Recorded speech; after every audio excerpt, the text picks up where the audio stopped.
Today we're talking about women's health. In particular, we're talking about endometriosis and PCOS, which is polycystic ovarian syndrome. So 1 in 10 women suffer from endometriosis or PCOS. They are both chronic diseases that are quite complex, multifactorial, and it evolves throughout the life of a woman. I'm an investment associate at the Tenmile fund. Tenmile is a $250 million health tech life sciences fund. It's not just a physical affliction or a physical thing to go through. It's an emotional and mental thing to go through. The mental health market to the $8 billion PCOS market, it's about $15 billion. Because they lack the biomarkers. So when you can't have solid footing to know that you can meet your primary endpoints, it is much more discouraging to put your dollars into developing something for the clinic. There are other women's health companies that I was looking at, and again, didn't get a chance to invest, but I will definitely be keeping tabs on. Proceed Bio, they are looking at diagnostics for ovarian cancer. Okay. There is Image Endo in Adelaide. That has been an older company compared to all the recent startups. They are looking at imaging of endometriosis. Yeah, and there's also a couple of diagnostic plays that I've been looking at that I won't name, but it comes from a different approach of pattern recognition using AI rather than a molecular understanding mechanism perspective. And I think those are alternative approaches. I'm still trying to understand it better, but yeah, it could be cool if it works. That would be good, for women today and women of the future. Yeah, it's time to get some precision medicine in the space. Right, exactly. Yeah.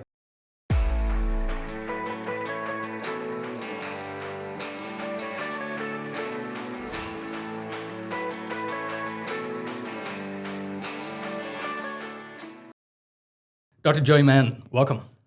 Thank you. I'm glad you're here. Today we're talking about an episode that I've been wanting to talk about for a while, women's health. In particular, we're talking about endometriosis and PCOS, which is polycystic ovarian syndrome. Before we go ahead, I just want people listening to understand how prevalent this is. And I preface this by saying how underdiagnosed it is. And so 1 in 10 women suffer from endometriosis or PCOS.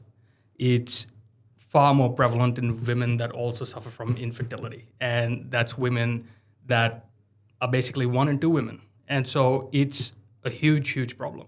Typical diagnosis times are roughly 7 to 10 years. And what that means is about a decade goes between you experiencing the first symptom and you finding out what you're actually suffering from. It's also an area that's become very topical as of late, and an area that is rightly so receiving funding quite recently. And I suppose we're here to discuss why this, why now, and why should it matter. But before we do that, I'd love to give people listening a bit of insight into you. So why don't you give us a quick background on yourself, Joy? For sure. I am Joey. My background is in oncology. So I did my PhD at Monash University in the molecular biology, working with Christina Mitchell, looking at breast cancer cell signaling. That's before I transitioned out of academia into the more commercial space, because that's where I feel like there's more impact in translating science into actual patients and doing helping patients recover from disease or treat diseases. So my background in Tenmile, I've joined Tenmile 2 years ago. I'm an investment associate at the Tenmile fund. Tenmile is a $250 million health tech life sciences fund. We operate as a venture capital, but our money is from the family office, so Andrew Forrest Tattarang family office. We look into therapeutics mostly, but we also do diagnostics, devices, digital health tools.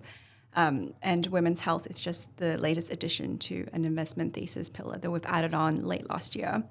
And happy to dive deeper into any area you'd like. Excellent. We'll dive into a few areas, and I know that you've been doing a lot of work in this space, so I'm super excited to get into it. Just a couple of quick things, I suppose, before we dive into these things. What is endometriosis and what is PCOS? Sure. They are both chronic diseases that are quite complex, multifactorial, and it evolves throughout the life of a woman. So let's start with endometriosis.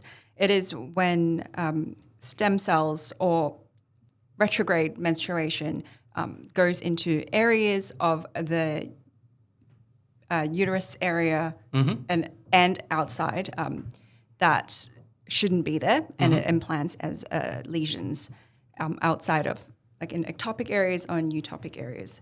So that causes a lot of pain in some women, and other women's it doesn't. So as the endometriosis disease progress, it develops fibroids. It could interact with the neurons that causes pain. And so, it is for some women, it is debilitating, and also it causes infertility in some of the women. Why is it so different? Because this is definitely not a one-size-fits-all type of disease. I've known a few women, throughout my life that have had this or are currently suffering from it, and it's totally different. The symptoms and the intensity of the symptoms is different. Why is that? Yeah, so different women have different drivers of the symptoms, and they play out in different ways. Yeah. And so it is quite a heterogeneous population where women's bodies interact with the disease differently. So some symptoms like fibrosis could be a later stage disease. Some symptoms could be, pain related, but there are different types of neuro pain or fibrotic induced pain, because if you can imagine, like, a fibrosis of the lesion is actually like a hard lump in that area, and that can cause discomfort, and that's quite different to neuro invasion into the lesion and like a neuropathic kind of pain. And also it depends on, the immune system of each patient. So how the immune system interacts with the disease means that, there's a different drivers of the phenotype. So. Do we know what causes it? Have we established at least some sort of root causality, or not yet? Not yet. We have some ideas of what could drive a particular type of symptom, but the root cause of it, there's multiple causes. There's some genetic association. There's some autoimmune association. There is different theories of, like, implantation of stem cells that gets overlooked by your immune system, that doesn't clear the migration of cells into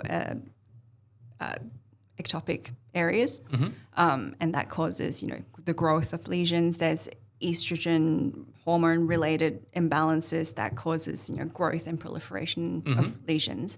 It depends on a lot of factors that are different in different patients. And it's typically low estrogen and high testosterone. It's high or progesterone. So estrogen causes the lesions to grow. It's part of what causes lesions to grow, which is why the standard of care is contraceptive to Get on the suppress. pill. Suppress the estrogen. So that stops the lesions from growing, but at the same time, that also stops a lot of other things, like induces menopause symptoms. You can't basically get pregnant because you're on birth control pills. So it's that's the very blunt hammer approach to treating the disease. Yeah. That'd be a mild way of putting it. It's the concoction that the pill is, it really messes your hormonal balance up entirely. And to take it one time is bad enough, not that I would know, but I can't even imagine what it's like to be on it constantly. Why do you think that is? Why do you think for all the women that go to a GP or a physician today, wherever they may be in the world, why do you think that's the first line? Just because, again, like, it presents quite differently. So it might take a while for them to even go to the doctor and say, I have, pain, or I'm noticing abnormal bleeding. And for the doctors, it historically they haven't been well trained to address period pain. And the modus operandi in history is you've got period pain, Yeah. give you some pain meds, or if we suspect you of, endometriosis, go on the pill, and because there's no other option for them. So it's the treatment landscape is just a lot of repurposed drugs that are used to treat other indications that might help with endometriosis or part of it, but not really addressing the disease driver. Yeah. I mean, it's interesting, isn't it? Because like there's almost a sort of social cultural angle to this as well. If you look at, developing economies in particular, where you might not have a whole lot of female physicians in, a few countries or in many countries. And women may not feel as comfortable going to male physicians and talking about some of these things. And I think that's actually an interesting sort of idea that I imagine does lead to a fair bit of underdiagnosing. But when they do go to physicians, do you think that there's like a knowledge gap? Why do you think it's so hard to diagnose? Yeah, there's a knowledge gap both from the patient themselves and also the physicians, like training, I suppose. I actually recently went to an event in Brisbane hosted by University of Queensland that talks about, endometriosis from a patient journey perspective. Yeah. And there were a couple of patients in the audience that were super generous in sharing their diagnosis journeys. Like these patients are now judging from, just outwardly they are in their 50s, probably later in life. And they talk about, trying to get diagnosis 10 years ago took them so long and the symptoms weren't recognized. They were basically ignored or diminished as, this is normal. A lot of women feel this. Yeah. And so you have some pain meds or go on the pill or delay or alter family planning and just go on with it kind of thing. So what has been evolving in this community is that there's a lot more advocacy and a lot more understanding for both from a scientific and patient standpoint. So patients can help the doctors, insist on, a couple of the patients in the audience was I insisted on getting MRIs or getting scanned and just to, show that, this is not something that I imagined. This pain is real and you can see it in an image. Well, I suppose that's the first thing for, any woman or girl listening. Is there something that they can tell their GP that they're presently not telling their GP that would make this happen quicker? Yeah, I mean, if there's a lot of pain, especially in between periods when you're not bleeding, that's a sign to talk to your GP about it. Find a GP that you're comfortable with talking to and talk to them about it. If there's irregular bleedings, if your pain spreads outside of the general area into your pelvic pain, anything abnormal, basically just tell your GP, and hopefully the GP training nowadays also better. There's also a lot more advocacy groups around that, even if your GP, you don't feel like you're listened to by your GP, there are advocacy groups that you can chat to and other women who can, validate your experiences or support you in your journey. Yeah.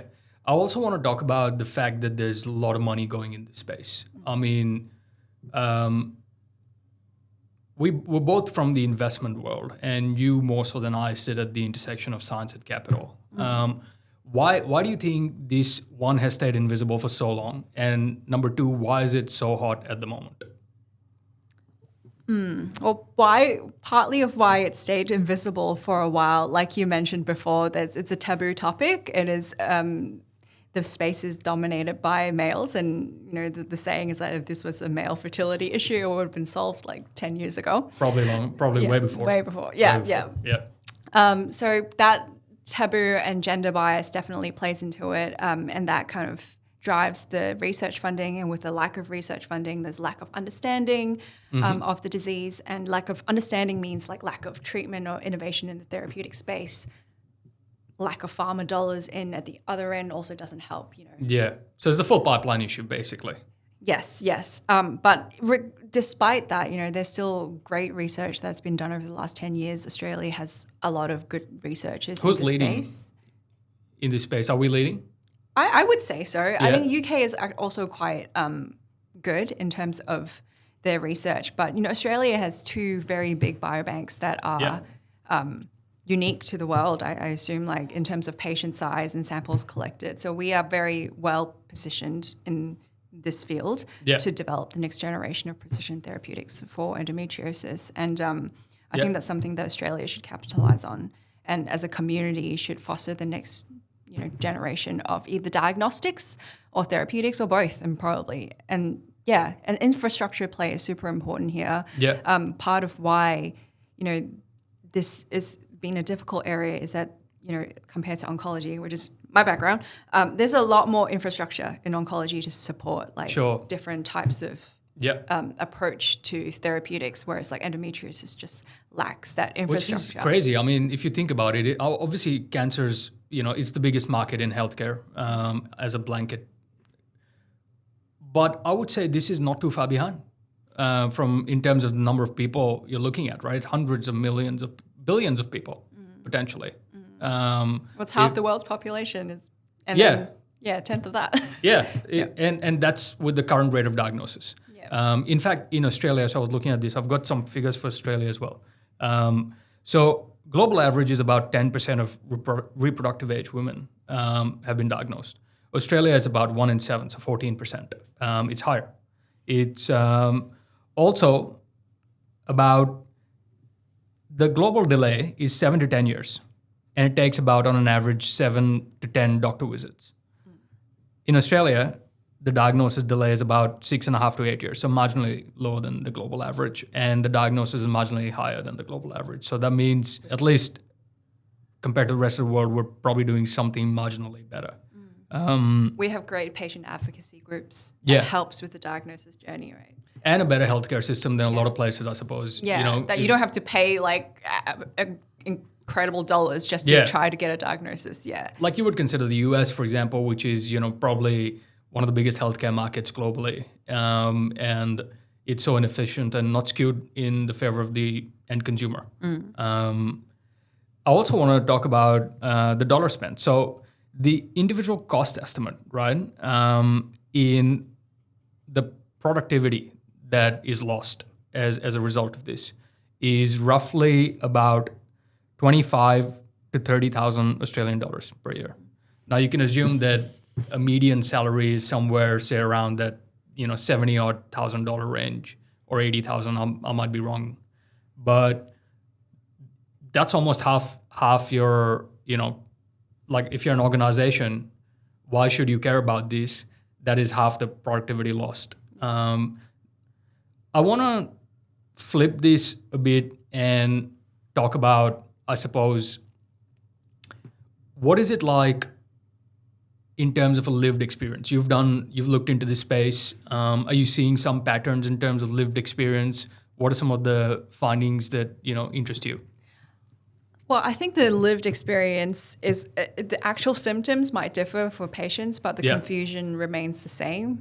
The confusion, the frustration in getting gaslit by the doctors. I think it's getting better, but I think... And how would they most commonly gaslight the patients? That, it is not normal. It is normal. Yeah. The normalization of pain for periods is something that has been hampering the rate of diagnosis. That, and also, our diagnostic methods are invasive, and it's ridiculous that there's no non-invasive way of diagnosis of endometriosis like to this day, which is super backward compared to all the other kind of disease diagnosis. And this field is working very hard on having a non-invasive option for diagnosis to move to shorten that diagnostic journey. But also, like, after diagnosis is a problem. So you can say, yes, you have endometriosis. So what? Doesn't mean you just go on the pill now, or there's not a lot of options. And I think what we can do better as a sector is to subtype those patients and making sure that the therapeutics match what drives the disease for that particular patient. And again, it might look very different between different patients, and that's why stratification of the diagnosed population is super important, as well as giving them a timely diagnosis. Yeah. When I talk to a few of my female friends and even, women that are probably say in the 40s and 50s, like oftentimes I will hear that, this is a problem that's getting worse. It's when we were younger, it wasn't as prevalent, and in women and girls now, it's more prevalent, and therefore it must be something to do with lifestyle, or it must be something to do with the food that's being consumed or the hyper processed and all that sort of stuff. What do you have to say to that? From a scientific standpoint, I can't say that I've read anything that points out like well-researched, controlled environment that this day and age, this particular thing leads to increased incidence of endometriosis. But, the increased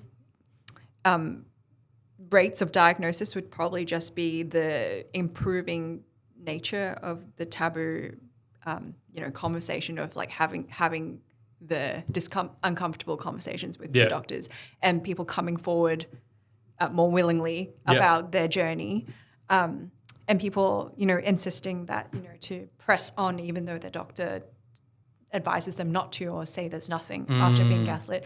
So, in a scientific way, I don't think we can pinpoint any correlation between current environment to rate of diagnosis.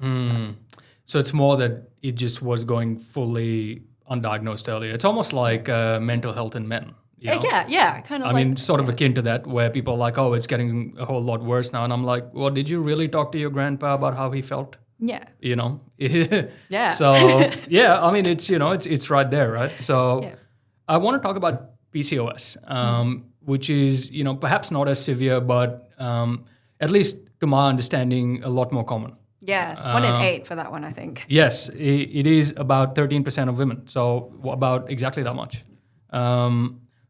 Tell us about this. Yeah, similar to endometriosis, also complex disease. Yeah. Multiple drivers.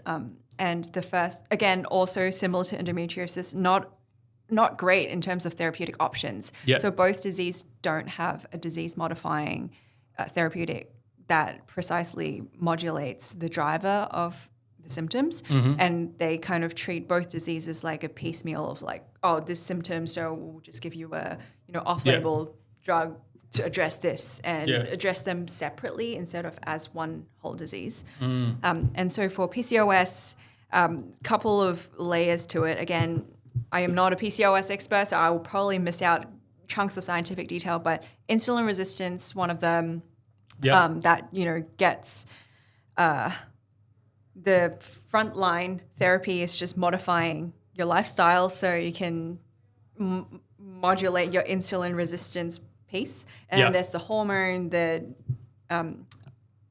overproduction of androgens. And you get one, I think I forgot the name of the drug that addresses it. But so that gets... Is it Ovasitol? Like inositol? Yeah, something like that. Not great with drug names, but the hormone side gets one type of therapeutic, and so they get managed as separate diseases to do that. And the latest thing is semaglutide. That's hot right now, and if that can address insulin resistance and insulin metabolic symptoms, they've been doing clinical trials to compare. So let's talk about that. GLP-1s, right? I mean, it's probably fast becoming, I think, one of the top 3 healthcare markets, just in terms of the amount of revenues generating. There's been companies that have had, their fortunes change entirely because of the GLP-1 drugs, like Eli Lilly, for example. Now if they've got money to spare to put into women's health. Exactly. Yeah, there you go, right? Like about time. Like do something, Eli. Hi there. Thanks for tuning in. Welcome to OnRamp, a show about founders, innovators, researchers, and disruptors. My name is Ali Ukhani, and on this show, I'm going to be talking to people from all walks of life. I've spent most of my professional career in investment banking, helping raise millions of dollars for businesses shaping Australia's future. This has exposed me to a number of amazing people and has given me one really important thing: perspective. And that is what I'd like to share with you. Perspective that behind every breakthrough is a story, is a journey of missteps and turning points. So if you like the work that we're doing here, come and join us on that journey. Give us your support and help us further the mission. This is OnRamp. So diabetes has been a big issue, right? It's an insulin-based disease fundamentally. again, GLP-1s are attacking similar sort of pathways. Why is this, despite it having its roots in something not too dissimilar to the above two, not serve as much? Why do you think? And what do you think the opportunity is for GLP-1s in PCOS? Well, I think the field is already taking advantage of the insulin piece of the puzzle because they are running a clinical trial. I forgot the name of the company, but they are running a clinical trial where they're comparing metformin versus GLP-1 semaglutide in PCOS management. So I don't think that trial is complete yet. So any interim readouts on any of them? No, I don't think so. Well, not that I know of. Yeah. Okay, interesting. I mean, these would be open label studies, though, right? Like they wouldn't be sort of your double-blinded placebo types, because there's no clinical trial. It'd be interesting. I'd be interested to see what comes out of that. In terms of PCOS, and this is something that when I read it, to me it seems almost obvious. It's $8 billion in the US alone, the PCOS market. But here's the thing: it's not just a physical affliction or a physical thing to go through. It's an emotional and mental thing to go through, right? And oftentimes that's overlooked. And if you look at sort of consequently the mental health market to the $8 billion PCOS market, it's about $15 billion.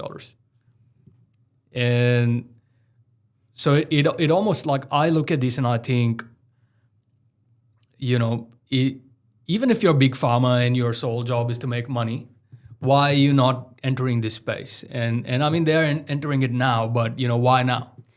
Yeah, both endometriosis and PCOS suffer this difficult clinical trial outcome that is noisy and hard to win, I guess, in a clinical trial because they lack the biomarkers. So when you can't have a solid footing to know that you can meet your primary endpoints, it is much more discouraging to put your dollars into developing something for the clinic. I am not sure what the primary endpoints for PCOS trials are, but at least for endometriosis, it's so far been pain-related and just pain-related, which is super subjective. And so it's not a very hard primary endpoint. Yeah, it's noisy, and there was a recent clinical trial, a late-stage clinical trial that failed because of the noise and placebo effect is real, like similar to mental health and like depression trials. Where when you rely on a subjective primary endpoint, it's just hard to control. They've struggled with this in CBD also. A lot of times they keep it as, like they're doing a lot of trials in sleep and pain, right? And again, pretty arbitrary endpoints because determining sleep quality, like sure, your wearable can tell you, but how accurate is that? Yeah. I want to talk a bit forward-looking. Let's talk about why you're hopeful. What are you seeing in this space that makes you go, you know what, I think things are changing? Well, because you and I are in the investment space, what makes me hopeful is that Lilly is actually putting dollars back in. So there's definitely a surge in funding, in commercial funding. Grant funding has always been there, but commercial funding and commercial interest really drives opportunities for these researchers and these academic programs to then to surface out of their academic bubble of presenting to academic conferences. Now they have a chance to, actually translate into human patients' experiences. So that's one thing that makes me hopeful. Another thing that makes me hopeful is the more I used to subscribe to the we don't know enough about women's health or endometriosis or PCOS. And so it's hard to do something about it. Yes, it might be hard, but there is actually enough to do something about it. Like there are researchers that have been working on this for a very long time. They have great scientific insight. It's just without the focus and the spotlight of the community, they're usually not super loud about it. And so they don't work together as well as the oncology field would have. So I'm quite hopeful just in Australia alone, there's a lot more interest from, funds, like ourselves, from advocacy groups that are really pulling the community together to do something about it and capitalize on the knowledge that we already have and to build something. 100%, yeah. I don't like conflating women's health with women's founder. Yeah. Like, I think they can, they can coincide. Because men are not doing enough. I mean, we're obviously failing. We've got enough time. No. So- A lot of the researchers that have been doing this for a long time are men. Yeah. So it's hard to then say, oh, women's health is done by women's founders, because Yeah, there are a sure. lot Of of course men, not, yeah. male researchers doing great things for this Yeah, yeah, field. So we can't negate their efforts in this space. But And see, again, I think that's a classic thing I would say as a guy, yeah. right? There you go. Yeah. But yeah, men certainly have a role in if we're going to talk about women's founders. Yes, it is more likely that women's health is supported by women CEOs, but there are also men doing it. Yeah. And if we want to support women's health, we are likely also supporting women founders. Yeah. I want to talk about one last segment I want to talk about before closing is alternative therapies. So obviously we're looking at sort of Western pharmacology-based stuff here. Let's talk about Eastern medicines and remedies. I know through a lot of my female friends, they've talked about it, they've taken it, they've benefited from it. What's myth? What's truth? How much should women look into this? Oh, this is a close to home one, but also quite difficult. Just because, well, I am of East Asian descent, and so I grew up with the whole Chinese medicine. Yeah. And similar. Look, approach. I mean, I grew up in India, Yeah. and similar, culturally similar, right? Yeah. And when I started doing science and looking at, therapeutics and diagnostics from a Western medicine approach, Yeah. it is very different Very approaches. different, yeah. And so it's hard to apply the Western lens of, controlled clinical trials and like treating symptoms and like dosing weekly for a month and then you stop to to an Eastern approach where it's like a long-term health, almost like supplement regulation of your long-term bodily function. And yeah, it's a different concept. So, and with that long-term lens, it's much harder to then do clinical trials to like really understand how, from a biological standpoint, from a molecular standpoint, how it's affecting the disease. So I think it's not to say it is not effective. It's just I think compared to the Western medicine, it's much harder to pinpoint as to what's the active ingredient and how is it working. Yeah. As to the level of understanding that we have for, Western medicine in metformin for PCOS or something. So for women who are looking at Chinese medicine, I would say it's a long-term but also safer option. It feels like a safer option where the downsides are much smaller. I mean, there's hundreds of years in some cases, or at least decades in many cases of safety data. Yeah, I would say like thousands. Yeah, right? Like, They were, Chinese medicine has been passed on through generations of, through the years that's the longest safety trial ever. Yeah, exactly. Right? I mean, and it survived the law. Yeah. So someone must be doing something right. And I like it because it takes a different approach. It takes a upregulation, long-term, gentle approach to prevent rather than treat individual symptoms. And I know disease still happen, but I also haven't looked. I know there are some papers on it though. There's some papers that pick out the active ingredient of a particular Chinese herb and start doing studies in a Western lens to retrospectively understand why. But it is still. It's still at an early stage if you want to look at it from a It's like Western psychedelics, right? Same. I think of it as the same thing. Yeah. Like, I mean, if you look at many civilizations, including, the one that I come from, in antiquity, it was so prevalent. And then we sort of lost it. And if you look at a number of psychedelic therapies, and Australia is leading the world in psychedelic therapeutics, we're now realizing, hang on, maybe there was something to the hundreds or thousands of years of, data behind it. And in a lot of cases, this was a ritualistic rite of passage ceremony, especially in South American cultures. And, I've got a few friends who are from these parts of the world, and they would swear by it. Yeah. And I mean, not to plug 10 mile companies, but I'm going to plug 10 mile companies. By all means, go on. We have two. We have two that capitalizes on the existing, signaling pathways of psychedelics. Yeah. But then editing it so you get rid of the psychedelic part and just retain the neuroplastic part. And we've got Silo, which are doing some very, very exciting things at the moment. They're about to go into clinic. And we've got Syndeo Biosciences in the US, also doing very cool stuff. Different pathways. One's ketamine inspired. One is, psilocybin inspired, 5-HT2A versus NMDA receptor. But similar logic of bypassing psychedelic effects, but retaining the plasticity effects. And I look forward to one day,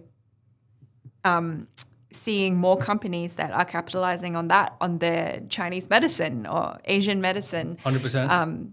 Of dragging out the active component or, some edits of what we know from the Chinese medicine. I mean, I'm surprised why we don't have like an over-the-counter nutraceutical that's rooted in something like that. I'm sure they already exist. It's just we look at it from a more dubious lens of skepticism and be like, oh, it's probably just nutraceuticals. I mean, I have that reaction when it's like a supplement thing. It's like, oh, it's 100%. a supplement thing. And again, like when I have that, I also have started asking myself how much of this is post-colonial construct versus truth.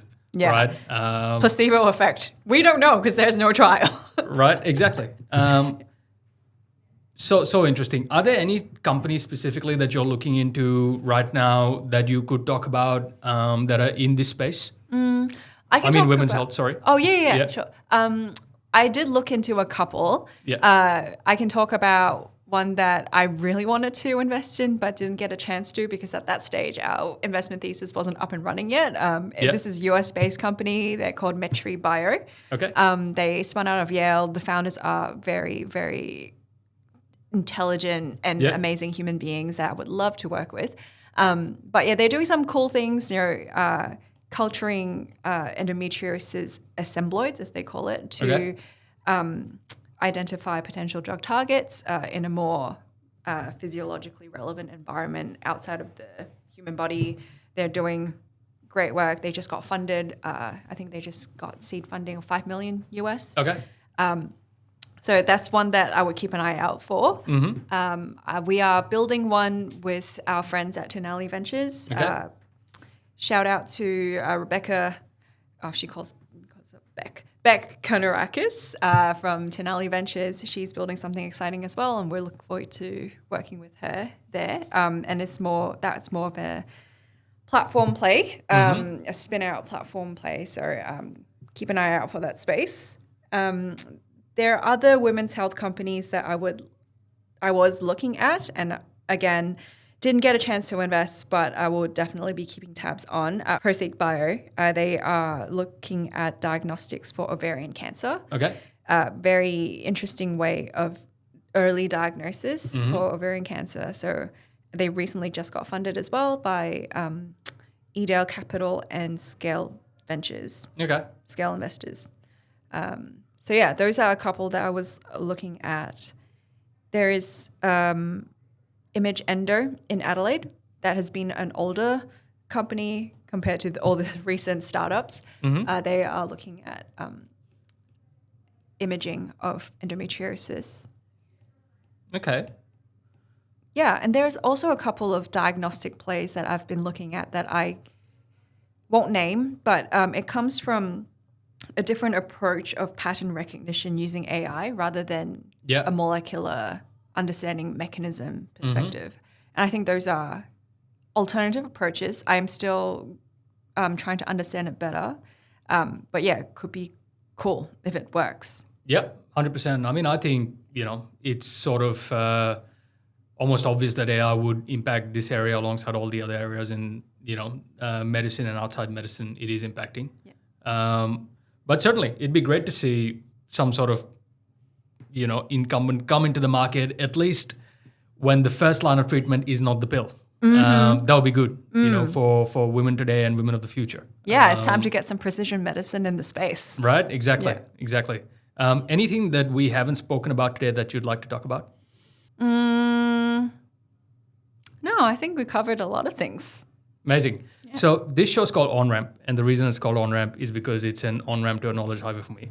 And I get to meet amazing people like you and ask all my 20 questions. So the question I typically ask at the end of the show is, what does your next on-ramp look like? What is something that you want to do, that you've set your target on, that to you is pipe dream? Pipe dream. Yeah. Well, since we're on the whole women's health angle, one of my pipe dreams is to set up a women's health fund, not a women's founders fund, but a women's health fund for precision diagnostics and therapeutics. Amazing. That's a pipe dream. I hope that happens. I hope that happens. I hope you're back talking about that. That's yeah. Honestly, that'd be great. That'd be great. Well, thank you so much for this, Joey. Really appreciate it. Thanks. Amazing. It's been a pleasure.